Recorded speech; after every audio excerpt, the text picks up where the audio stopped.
beginning with prayer. And I am going to ask that Isaiah would pray for us and also read for us our verse for this evening. So Isaiah, would you do so, please? It's 2 Timothy 2:15. A trailman honors God. Dear God, thank you for this opportunity to gather together in this meeting. Bless everyone and heal and bless our country. In Jesus' name, amen. Amen. Amen. Okay, so it flips for you. There we go. 2 Timothy 2, verse 15. Be diligent. Be diligent to present yourself approved to God, a worker who does not need to be ashamed, rightly divided the word of truth. And 6 verse Right. Take any notes, maybe things you have to do. 2:15. This is some of the announcements that we have coming before us. Are you ready for them? First of all, I'm going to show you some slides of some pictures that were sent this week. Look at these backpack essentials that came in. This is a really good job. Look at that setup there. And we have a couple others that came in like this. If I don't get to your photo and you send it to me, I am so apologizing right now for you. This person even made a Jenga little emergency shelter there. How do you like that one? That's pretty cool. And then this young man went on a wildlife hike. Now, someone did send me a picture of a Canadian geese, and I cannot find it. How many of you found a Canadian geese and took a picture of it? Raise your hand. Did you find a Canadian geese and take that picture? Well, this guy could not find a Canadian geese, but what did he find there? Do you see him? Kind of camouflaged in the woods. If you look closely, he's got several deer. I see at least 3. Maybe if you have better eyes, you'll even see more than I see. But that's really great. Hey, I also got some announcements for you tonight. The Ohio Yukon adventure that a lot of our cold weather camping training at the end is for, helping us get ready, is really going to be a success this year. We have about 90 registered for the North Yukon adventure, and North registration is closed now. Mr. Tanner is so pumped. He can't believe how many are coming to this time. And the South is still coming. You can still register. So look for your email that came out through Trail Life Connect. If you didn't get one of those, email me personally at seanv2@gmail.com, and I will make sure that you get that. And it will be a great weekend. So maybe you aren't able to come and participate, but maybe you are registered adult, a troop master, or someone that has never participated. We invite you to come and just watch. That would be great. We love to have guests. And if you want to bring a couple, if they can behave themselves, woodlands, and tag along, I think that'd be okay as well as they get ready for the time that they'll be navigators and adventurers. Hey, we have some really good things to do. And one of those is to remember our very good, dear friend, wonderful trailman, Jim Ramey. And his celebration of life has been set for February 13th. Now, this will be coming out in email as well to you. Maybe you knew Jim Ramey, maybe you didn't. He was one of our great men here in our region that passed away back in December. A great father to many of us in trail life. I know that he was almost like my trail life dad. I loved him dearly. We called him bacon grease. He had it running in his veins. And his memorial is going to be on a Saturday, February 13th, in the middle of the state in Circleville, not far from where he lived. And so mark your calendars for that. It'll be at 2 p.m. We are planning, if we can, to do some form of online broadcasting of it as well. We're not certain if we'll be able to do it live because of the location, if we will have connection to be able to do so. Also, if in your area, this is for all the adults, we have several 3 peaks training. If you go on Trail Life Connect, you will see that there's 3 levels of peak 1, 2, and 3. There's a peak 2 coming up even this weekend on Saturday in Middleton, I believe. And Randy Thayer is running that. And there will be in Ohio as well, and other areas, several of these throughout the year. And so we encourage you, if you're a registered adult and have never been to a peak 1, 2, and 3, you're missing out. This explains what the whole program Trail life is all about how it operates together and functions. And Peak 3 is one of my favorite ones. That's where you get to go and experience being in a patrol and camping out as adults. And it's a great time together. One last thing before we get kicked off here with Mr. Marks. Mr. Marks is getting ready. I know he is. We have Alaska 2022. Now we have 14 guys. Can you imagine that, Eric? We have 14 guys that have signed up that said, hey, I'm ready to go. We need some backups. We're going to take only 16 along with the 5 adults that we have there. There's a down payment that is due on March 31st of $200. You got to have some skin in the game. And also there's some required trail life badges and other requirements like a reference letter from your troop master, as well as a required shakedown in June of this year, 11 through 13. So we're looking forward. If you have an adventure that would like to participate in 2022 in this, let them know. Well, without any further ado, let's turn it over to our notorious Alaskan master. This guy has trekked the trails that we are speaking of tonight. None other than our wonderful regional team leader, Mr. Kent Marks. Let's give him a round of applause. Oh yeah. All right. Hey y'all. How'd you do last week? Did you guys work on some of your gold nugget challenges? I hope you did. I saw some nice pictures there, and finding that the Canadian geese. I actually saw the perfect V today. If you didn't know it, the Canadian geese are not supposed to be in Northeast Ohio in January, but there's some that they're a little bit late coming from Canada, and they flew right across Lake Erie. It was right behind me. Flew right across Lake Erie. It must have been 15 on either side, just flying in a V. And it was just as I got my camera out, the 5th one on the right hand side decided to break cadence and messed it all up. So anyway, there's always one, right? Well, anyway, I want to share with you. First of all, great job, Isaiah and Josiah. Was that who did the prayer tonight? Yeah, good job, guys. Good job. And you guys are in uniform and all that, and that's awesome. I'm in character here. I'm acting as a carpenter. Actually, I am a carpenter in real life, and I actually build boats. So I don't know if we're gonna show you pictures of your boats, but We sure are. I do want to mention that we have some California friends on here tonight. A friend of mine out in California, Tom Tong, his son Gideon is on here. So is Gideon? Are you on video anywhere, Gideon? Wave to everybody if you are. If not, let's make sure we reach out to our California. Gideon's from California, Troop 102. And good to have you guys. So that means it's 5 o'clock where they live.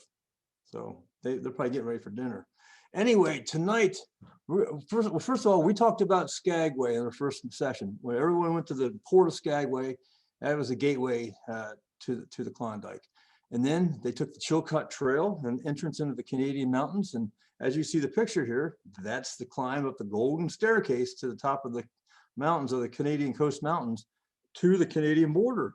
And the third week we talked, or the third session, we talked about the Canadian border itself, where they had to take 1,000 pounds of quality gear, not just weight gear, but just quality gear. And the Canadian Mounties were very strict to make sure that these people that were entering Canada entered properly with the right gear. If they didn't have the right gear, they were turned away. And that was safe. So anyway, look at our map here. We are now at Lake Bennett today. Lake Bennett. Once we left the Canadian border, once the Mounties let us leave and go into the Yukon, which is which actually is head into the Yukon territory to go to Dawson City, we had to take all that gear and start heading north. Well, because it took so much time to get up the staircase and up the Chilkat Trail and carry all those 15 to 25 trips of gear to the top, and then to have sleds or whatever it took through the summer, sleds or wagons or however you got your gear, you had to take it down to a place called Lake Bennett. And we're going to go to Lake Bennett today. Now, Lake Bennett, it was created on the town of Bennett was created on the shores of Lake Bennett, and Lake Bennett is one of the sources of the Yukon. Oh, by the way, here's a boat I built. Actually, I didn't build this. We had the local trail life troop came over to my shop, and for 3 months they built this wooden kayak. So it's a beautiful kayak. It paddles well. There's nothing greater than the joy of taking wood and taking your tools and taking your hands and using your mind and all your patience and spending that time to do some quality work and building your own vessel. And then to get out on the water and actually paddle it. It is nothing, there's no greater satisfaction than that. So if any of you guys are interested in building a kayak like this, you can do it. Let me give you a secret. Write this down, pygmyboats.com. That's a kit. They sent me a UPS, a box with wood in it, and I took 3 months with Trailman to put that thing together. And it's stitch and glue. It's got a lot of fiberglass. It's got a lot of epoxy, and it's just an absolutely beautiful vessel. I hang it proudly in my garage. I can't wait for summer though. Anyway, the town of Bennett was created on the shores of Lake Bennett during the Klondike Gold Rush of 1897 to 1899. At the end of the Chilcot Pass trail from Skagway, prospectors would pack their supplies over the coast mountains from the ports and then build rafts to take them down the Yukon. Now, obviously, they're not going to build a kayak like this, but this is an example of what you can do with wood. They built rafts. They built vessels that they could carry all their equipment, 1,000 pounds. Imagine building a boat. Imagine building a boat and putting 1,000 pounds. Now, what is 1,000 pounds? Let's just say your father weighs 200 pounds. That's 5 of your dads. That's the weight of 5 of your dads sitting in there. So that's quite a bit. Anyway, many miners made it to Bennett, but were stalled because of the freezing. Well, because of the cold weather and because the lake was freezing. Once the lake freezes, you only have like 3 month window of opportunity, and then it starts freezing about September and October. You need to just shut her down because you know you got two more months of travel. If you start going down the Yukon River from Lake Bennett and it freezes over, you're stuck wherever it's froze over. So many of them made it to Bennett, the town of Bennett, because they created that, and they decided to stay there for the winter. And they started building boats, building their own rafts. Now, here's the secret. Many prospectors that went to the Yukon gold fields in the Klondike never made it to the Klondike, but they made their fortune. They made their fortune building boats at Bennett. So the smart ones thought, well, wait a minute, I'm not going to go 800 miles over land or over water and river and land and whatnot. I'm going to build the vessels for those that were going to try that, and I'm going to charge premium price for that to happen. And that's what they did. The boats, the rafts were the only means of travel. So they took the winter to ready their vessels for the mighty Yukon. Remember session 1 when we built our log cabins and built our shelters? They had to do that at the town of Bennett as well. So they brought the gear to Bennett, and some of them have set up stores, hardware stores. Let me show you some equipment.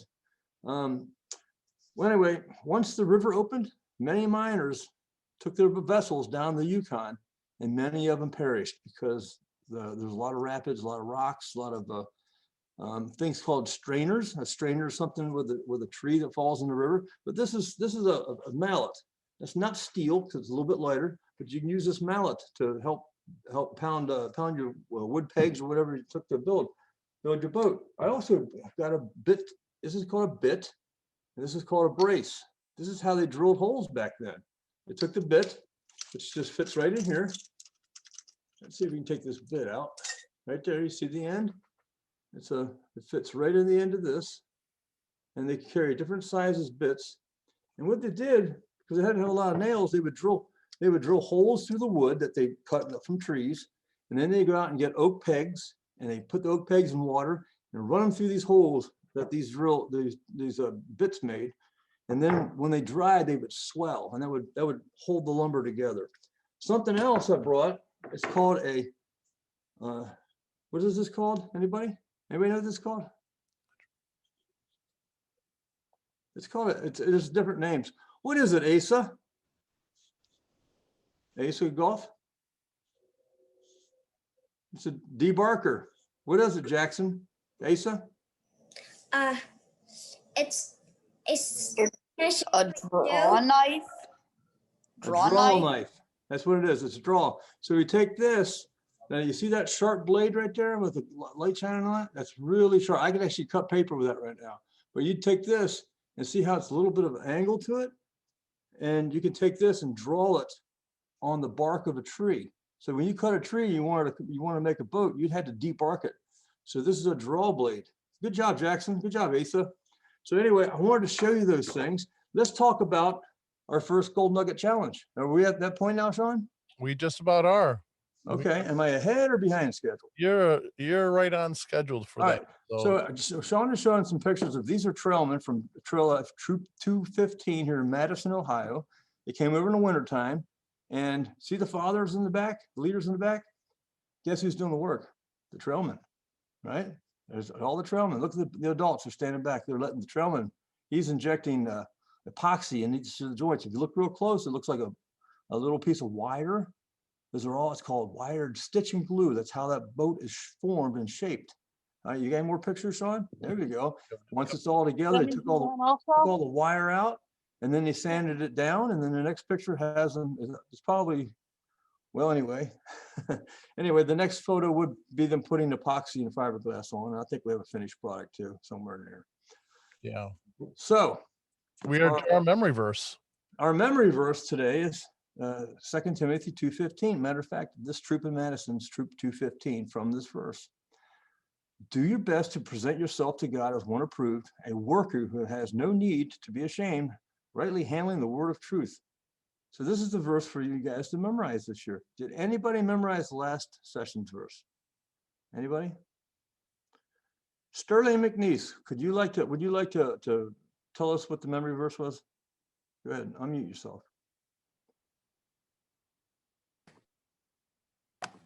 There you go, Sterling. 1 Corinthians 16:13. Be watchful, stand firm in the faith, act like men, be strong. There you go. Arr, act like There men. we Be go. That's a strong. great verse. Oh yeah, it's manly. That's a manly verse right there, guys, huh? Yeah. Be strong. All the time, guys. All the time. You have Our about gold 3 nugget, minutes, Mr. Marks, to yes, finish sir. Gold Nuggets. Gold Nugget Challenge, the first one. For you younger trailmen, for you guys who are not quite ready to use a real sharp blade, you can use a butter knife, or you can use a plastic knife. Those are really good. Take a bar of soap and shape it. Do we have a picture of this here? Wait, Sean? Not yet. They'll get it in their handout though. Okay, so this is a sneak peek, guys. This little right here, this can be a bar of soap. You just take a knife and carve that bar of soap. Now, not a used bar of soap, a brand new bar of soap, okay? Then the cool thing is when you get it all shaped into a boat, then you can use it, all right?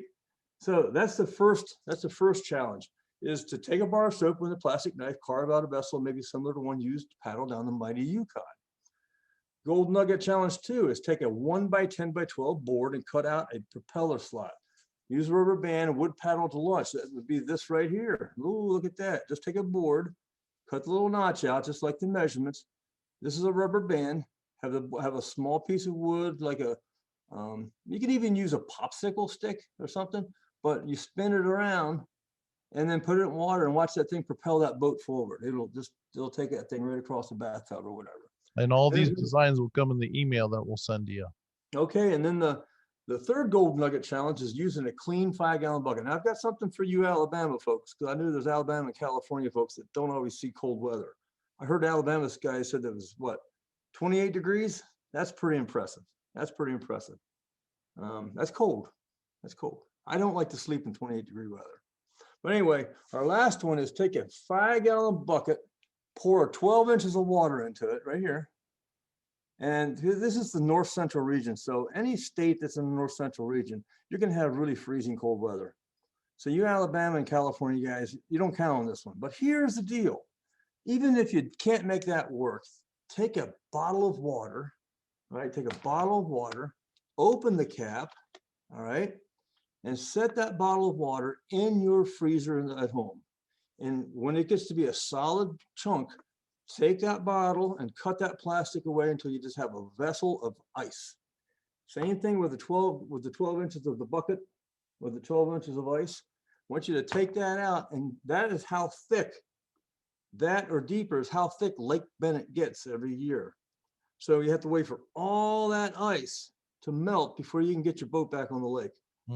That's a test of patience there. All right.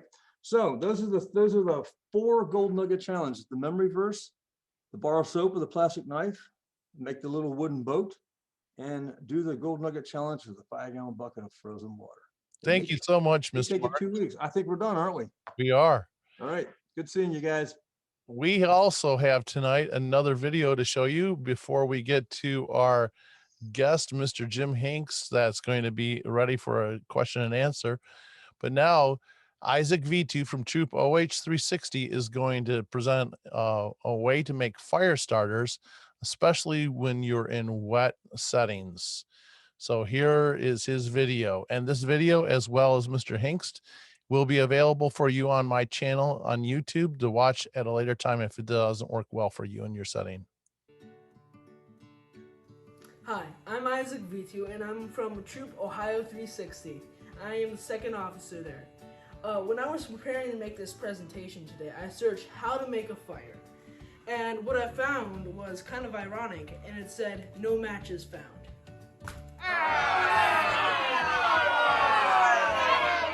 Today we're going to teach you how to make a fire starter, and you can use this fire starter if you're on like a Yukon and you have to pass a river, or you fall in a river, and this will heat you up really fast because you can use it with wet wood and dry wood. Another situation you can use this is if you're in your house and you need to start a fire in a fireplace. Okay, so we'll need 4 ingredients for this today. So first, we need our thing to cover our mat with. So that you can use either newspaper, cardboard, and it's really anything that can cover your surface so it does not get wax on it, because that's hard to get off. The next thing you'll need is a paper carton. You can't use anything else other than paper or else it won't work properly. And then the next thing you'll need is your wax. So there's a bunch of different sources of wax. You want to use old, almost burnt out candles, and make sure you ask your mom or your parents first to see what you guys can use.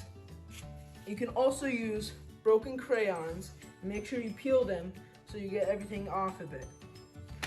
And then your last ingredient that you'll need is some sawdust, hopefully pine, and then, or you can use lint, which is what we're going to be using here today. We will have 2 methods of boiling our wax. Our first is the double boiler, and you can get these from a thrift store or maybe online you can find it. If you need help getting one, you could ask your parents or grandparents for it for Christmas. But basically what we have here is some wax, some water below this that's boiling, and then we have our wax up top that's being melted by the residual heat. And the second method we have here is a jar and a pot of water. This here is a jar, and we put the wax in here and let it melt in a boiling pot of water. We first need to cut this here. So we'll take our paper box, make sure you have a pair of heavy-duty scissors, and cut these ends off here.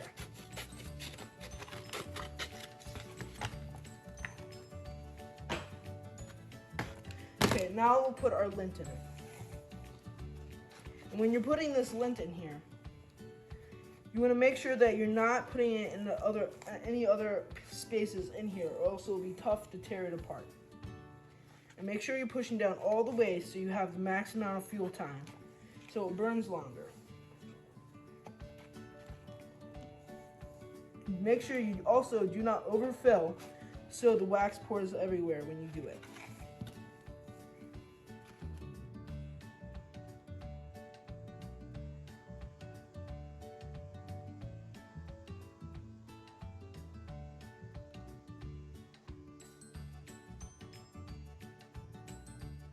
Okay, now that we've done this, we'll just have to let our wax finish melting so we can finish this project. So, now that our wax is melted, we are going to pour it on top of here. Now make sure you have a steady hand so you pour it evenly across.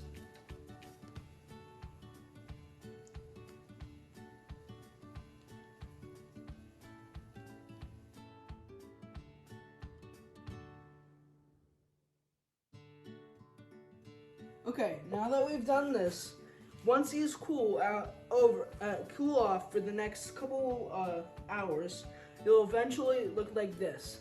And this here is what you can use to burn it. So what you will do is you will crack one of these off, or two, depending on how big the fire is and if it's wet or warm.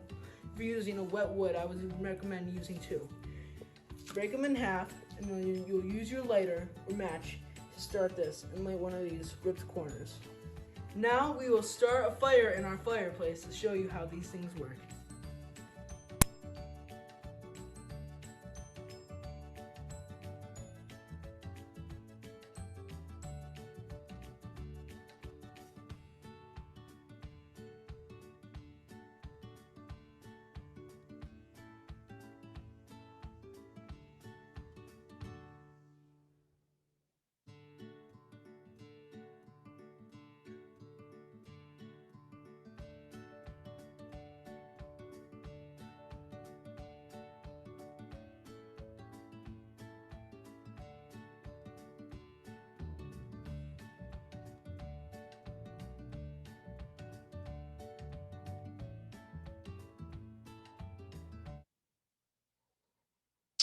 All right. Excellent job, Isaac. We are glad that you did that for us. And we are, it's really simple to do that as a family. Just stuff laying around the house. Buy your eggs in paper cartons. Save lint out of your dryer and your belly button if you would like to do that as well. And any old candles. You can ask your neighbors, your grandparents, even from church sometimes, maybe at holidays and things of that nature. And it's a great way to start fires. And you can stick those in a plastic bag, and they really help if you've got wet wood and you have to start a fire right on the shore like Mr. Marks has had us do before. I wish I would have had one of those in my pocket. They would have set a good blaze in the middle of that wet wood as you set it on fire. Well, we have a special guest with us that Mr. Tanner has brought along with him, Mr. Jim Hinks. And without further ado, we're going to watch Jim Hinks' video. He's from Troop 377 on first aid, keep it close. And after this video, Mr. Hinks will be with us in person. He's here online with us now, and we'll answer your questions. And so you'll be thinking of some questions that you would like to ask him, and you can drop those into the chat box. The chat box is open now for you to put your questions. And so without further ado, here comes the By the video. way, Sean, Mr. Hinks will be one of the instructors at the Summer Adventure in West Virginia this June. That is right. You will be there. Here we go. Hello, Trailman. My name is Jim Hinks. I'm with Troop 377, Mount Vernon, Ohio. I'm the Troop Master, Adventures Guide. Also been with the Columbus Division of Fire for 34 years, and 22 that being a paramedic, the rest being a basic. So I've done a little bit of first aid with them. And I've been asked to talk about the Polar Vortex series, the first aid part of it. And basically first aid, a definition, is really simple. It's first to render aid. The main thing with first aid is you want to be safe about it. The idea is you have a person that's hurt and you want to get them treated, either something simple and get them back up on their feet again, or they requires further treatment down the line. You need to get them to that further treatment. But you can't do that if you get hurt. So you want to be safe about it. You know, evaluate the scene, make sure it's okay that you can get in there, get your trailmen or people in there to help out, get the patient treated and out of there. So, like on a trailman taking a hike, someone trips and falls, scrapes their knee, you know, you have a pretty good idea that, yeah, things are pretty safe, so you can go ahead and start treating. But if you're out in a group or someplace and you come across somebody, if they're conscious, can talk to you, then you can kind of stand back from a little bit of a distance, ask them what happened, and everything adds up, then you should be good. Go ahead and figure out your treatment plan and get busy treating. If you come across somebody who's unconscious, then you need to kind of sit back a little bit and evaluate the scene and determine how they fell, and look at all the signs in the area and determine from that if it's safe to go in. And if it is, then continue in with your treatment and get them out of there. Also, when you come across any type of treatment, things like that, you know, take a couple seconds to think about it, to kind of clear your head and start to think clearly. say a prayer, ask God's advice and guidance on how to treat this person. And that'll help kind of clear you up a little bit and focus on the treatment, because sometimes if you rush in on a treatment real quick, oh, I'm gonna get this done real quick and get them out of here, sometimes you'll end up getting hurt. I know with Mr. Tanner, when he does his Yukon exercises, a lot of times you have a patient A and the trailman, hurry up, get in there, and someone's not paying attention, someone else gets hurt, and then next thing you know, you got 2 patients to deal with. So try to keep calm and evaluate the situation, and then start the treatment. And also too, with the like we're dealing with cold weather, we want to make sure we keep everybody warm and dry. So dress appropriately for your outside activities and have extra clothes so you can change out. Someone gets wet, or if even someone's bleeding, it's still, you know, it's warm blood when it comes out, but when it gets into the cold air, it's going to turn cold pretty quick and get wet, and hypothermia can set in. So make sure we kind of keep everybody warm and dry, extra clothes. The basic first aid kit that I usually try to keep with me, and I guess the idea of a first aid kit is you have your personal first aid kit. So everyone has a first aid kit, and if you're on the trail with trailmen, you got, you know, 8, 10, whatever member you have, then you have 8 or 10 first aid kits with you. So the idea is to kind of pack, like I said, multi-purpose items that make it, you know, you have take up less space, but you have a lot of advantages for using those different items. I start out with basically your Band-Aids. 10 to 20 of those should be sufficient. They can be used for a little bit of multi-purpose. Butterfly Band-Aid, which are the smaller ones. You can get different sizes, but they're basic for a good deep cut. They basically get a deep cut like this, and you pinch it together. In order to hold that together, you'll put one side of the bandage on one side, the adhesive, and pull tight, hold it tight, and put the other side on it. It helps kind of keep the cut together. Band-Aid can do the same thing, because you've got adhesive on both sides. Stack your Band-Aid on there, pull it across, keep it tight, and then tight the other side down. You can put like maybe 2 or 3 on it, depends on the size of the cut. Get it cleaned out, make sure you get it dry. That's it. One of the important things about, especially in the winter, you want to stay warm and dry. So if it's bleeding, it'll start warm, and then it'll start getting cold and wet, and then you start getting cold and wet. So get the bleeding stopped and warm and dry. The 3x3 bandages, I use these quite often. Depends on what size. You can use multiple 3x3s to cover a large cut or large wound. You can also cut it or fold it in half, and then that way you got a little cut. You can put that across that, some pressure on it, get it stopped, and then wrap it up with either cling or tape. Or if it's a smaller one, you can fold it again. But my little simulated arm here, we've got the cut there. If the trailman can help you out, it's kind of not that difficult, but it's easier to have another set of hands. Have the trailman, you know, put his hand on there, hold pressure on that cut while you get your cling ready. And then the cling also, when it unrolls, you can either unroll it from the top or unroll it from the bottom. And usually the best way is to roll it from the bottom, because the top, when it comes out, you can get it done, it looks pretty good, but you have to keep kind of fighting it a little bit to kind of get it wrapped the right way, because it's going to have that little gap there you have to pull out and wrap it around. But if you go across from the bottom, you put it actually rolls on the surface of like whatever like the arm, leg, or whatever you're trying to wrap up, and it kind of makes a nice tight wrap, and it looks good. And also another thing we can do is, like where that pressure point is where I put my bandage at, and I want to put more pressure on it. I can twist this thing one turn and put it right down on top of that cut, and that puts like a little extra pressure on that spot. And I can come back over on the other side and do the same thing again, wrap it again, one turn and puts more pressure on that cut. That helps give me a little pressure, help keep that bleeding stopped, and you just kind of wrap it around.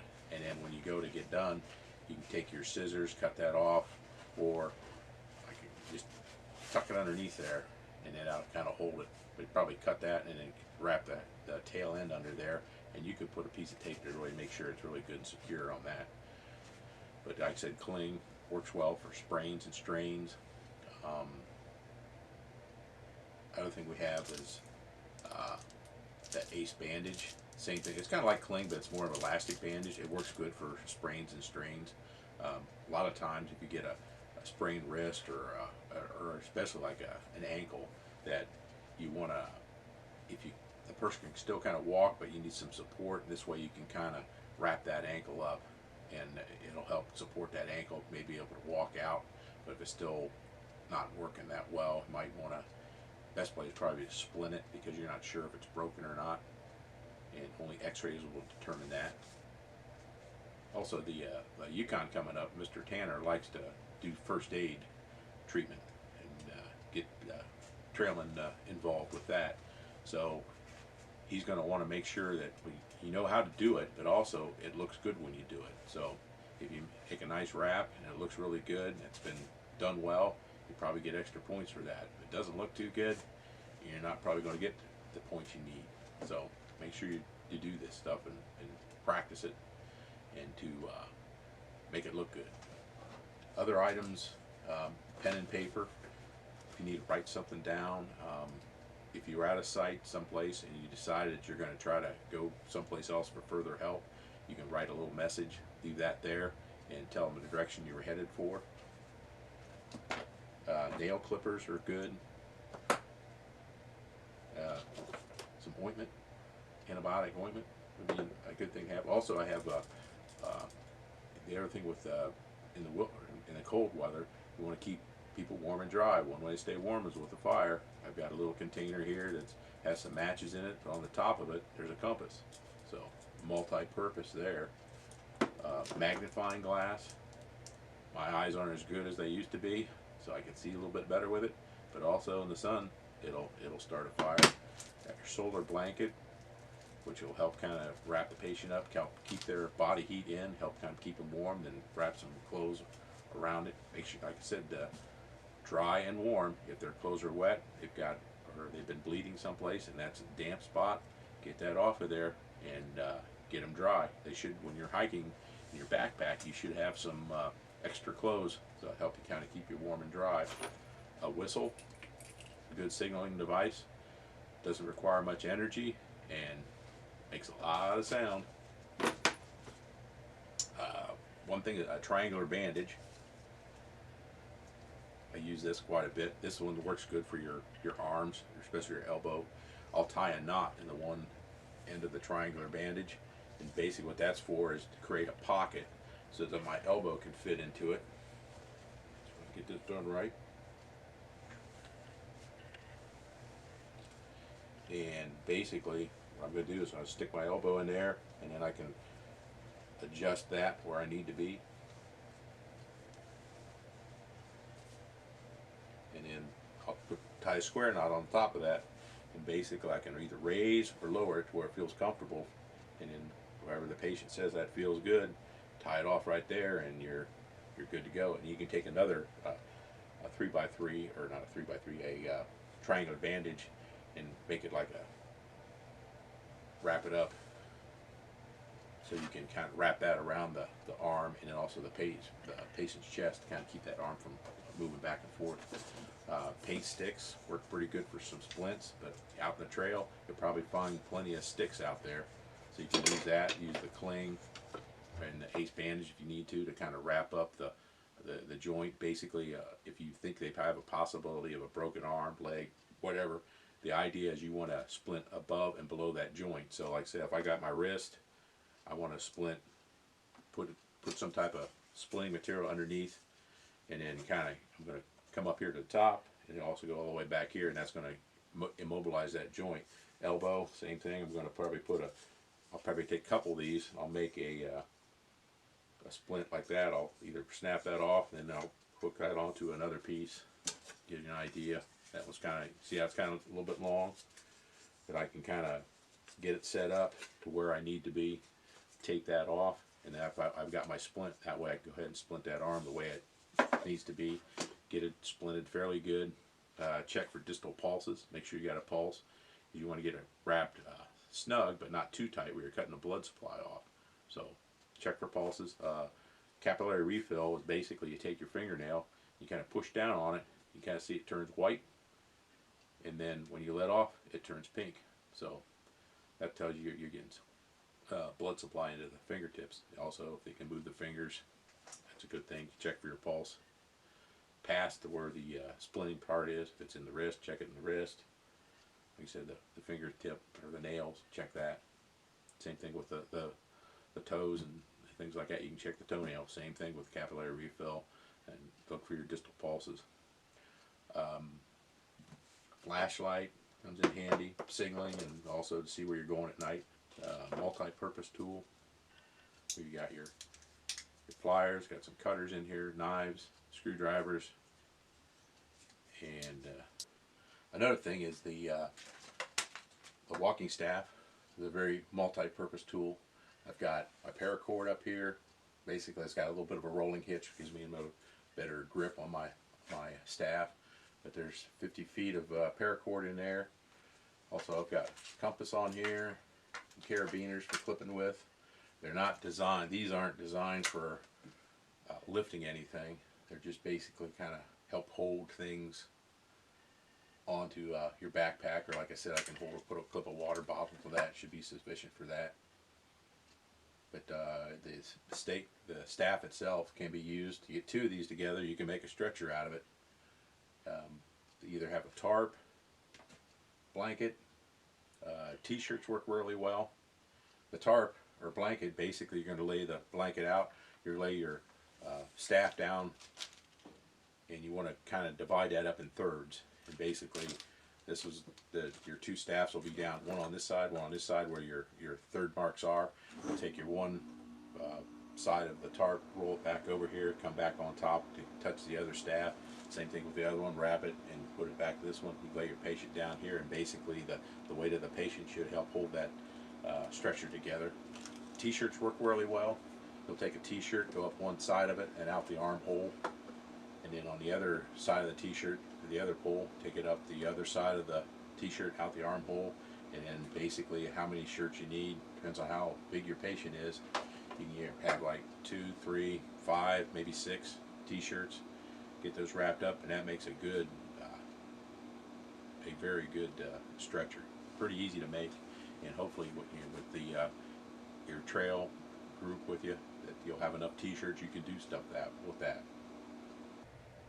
But the basic thing with the winter camping in first aid is to keep everybody warm and dry. And I hope this kind of helps out, and hope to see you at the Yukon. Thanks for watching.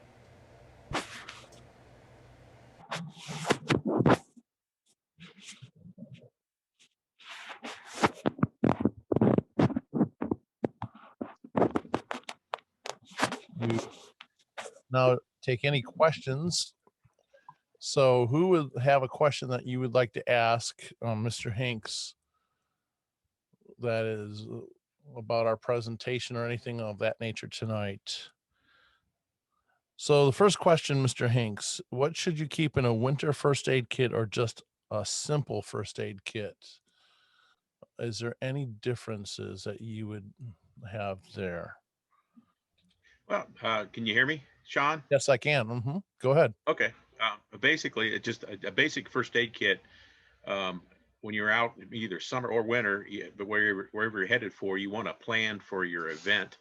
Like right now in the cold weather, you want to plan, your basic first aid kit's going to be there, and you'll have that. But it's also when during the winter time, that you want to stay warm, so you're going to have to kind of in your backpack or keep things that you start a fire with, and just kind of plan for that, kind of anticipate what might you need when you're out camping or out hiking or whatever, that you might actually need that and take that with you. But like, your basic first aid kit, that's just, you want to, I guess with the winter thing, you want to get them treated first and then keep the patient warm after that. And then either try to get them to further first aid or whatever needs to be done, call for help. And I don't know if that helps to answer the question or not, but. Mr. Tanner is going to ask you a couple other questions, and we're going to be ready for our final prayer at the end. So, Mr. Tanner, what questions have come in on the chat for Mr. Hanks? All right. So, Mr. Hanks, Daniel Adams asks, what are the nail clippers for? Why would I carry a pair of nail clippers in my first aid kit? Well, they're little cutting devices. Your fingernail, if you get a little hang nail, you want to clip that off, because if you kind of hit your finger or rub it, you might peel it back more, and it could cause a little bit more discomfort, things like that. You want to clip it off. Cutting string or things, some small items to cut with. Okay, very good. Here's another question. This comes from Justice. Says, what are 1 to 3 items that should be in any first aid trail first aid kit that usually are not in a store-bought first aid kit? That's a tough question. Oh, it is. I mean, I guess basically, like when you're camping, I mean, you're hiking or anything, you have your 10 essentials. So you gotta, most of that's, some of that stuff's going to be covered without the first aid kit, but that first aid kit's part of the 10 essentials.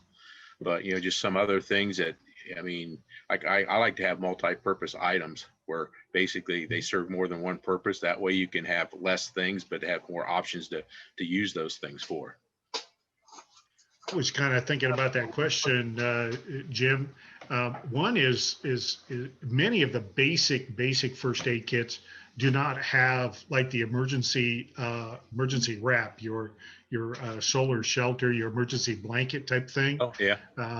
You got to get into the bigger kit, and a lot of times that's too big for a personal first aid kit.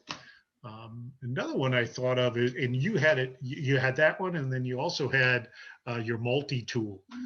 That's a great thing to have in your first aid kit. So those I think would be something that you would not find in a store-bought. Another question that came up is, do you need an instruction manual for a first aid kit? I know probably to try to find stuff in there, but is a manual necessary? I mean, can you just chuck it or what? Well, I mean, I guess with the first aid kit, you should know what's in there and what their use is for. And I guess a lot of the things that like we've done in the troop meetings and things, you practice these things. So that way you use the first aid during your trail meetings and kind of learn how to use that. So when you open up your first aid kit, you know exactly what you want. You pull it out and you go right to what you need to get done. Gentlemen, thank you so much for the time. Unfortunately, we don't have time for any more questions, but we have time for our closing prayer with Josiah. So, Josiah, would you take it away, please, as we conclude this evening? Thank you to everyone for coming tonight. Dear God, our trailman on his God. Dear God, thank you for this meeting and the people who joined it, and bless this country and heal the people. In Jesus' name, amen. Amen. Thank you, everyone, for coming this evening. We are so glad that you've joined us, and we are really excited to have all of our special guests with us this evening. Thank you so much for being with us. Have a wonderful 2 weeks. Look for an email by tomorrow morning with the things that Mr. Marks is holding up. That will come to you in your email so that you'll be able to fill in the blanks and know what it is. He's giving you a hint there. It is a plural answer this time. So make sure that you know what it is. Have a great day and go do some great things for God. Good evening. Good evening. God bless. God bless. Bye.